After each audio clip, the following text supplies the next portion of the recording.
পৃথিবীর কোন শক্তি, কোন ন্যাটো, কোন ইউনাইটেড নেশনস, কোন ইউরোপিয়ান ইউনিয়ন, কোন IMF, কোন ওয়ার্ল্ড ব্যাংক, কোন সাম্রাজ্যবাদী শক্তি এই ভবিষ্যৎবাণীকে ঠেকাতে পারবে না।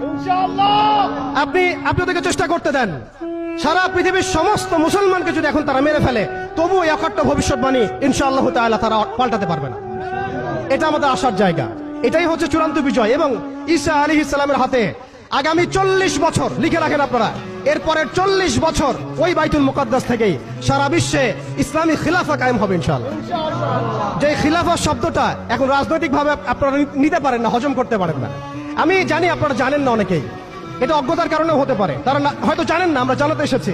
এই যে খিলাফা শব্দটা তারা নিতে পারে না, এই খিলাফাই হবে পৃথিবীর শেষ শাসন ইনশাআল্লাহ তাআলা। এই খিলাফা দিয়ে বিশ্ব শুরু হয়েছিল, এই খিলাফা দিয়েই বিশ্ব শেষ হবে।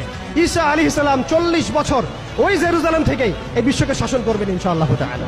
এটা লেখা হয়ে গেছে, কুদিয়াল আমর, এটা কেউ চেঞ্জ করতে পারবে না। এখন মাঝখানের এই সময়টুকুতে জায়নিস্ট আসলে কি করেছে এবং আমরা কোন কোন জায়গায় পিছিয়ে গেছি এবং আমাদের করণীয় কি হতে পারে, এটা আমি অল্প কথায় শেষ করে দিব। এক কথায় দেখুন, জায়নিস্ট মুভমেন্ট গঠন করার পরে তারা সর্বপ্রথম, ভালো করে খেয়াল করেন, তারা সর্বপ্রথম একটা ঐক্যবদ্ধ প্ল্যাটফর্ম এনেছে। আমরা দেখেন সারা বিশ্বে এখন পর্যন্ত মুসলিমরা একটা ঐক্যবদ্ধ প্ল্যাটফর্ম করতে পারি নাই। তারা ঐক্যবদ্ধ একটা প্ল্যাটফর্ম করেছে এবং সেই প্ল্যাটফর্মকে কেন্দ্র করে তারা সবার আগে খেলাফত ব্যবস্থাকে ধ্বংস করেছে। অটোম্যানদেরকে তারা পরাজিত করেছে।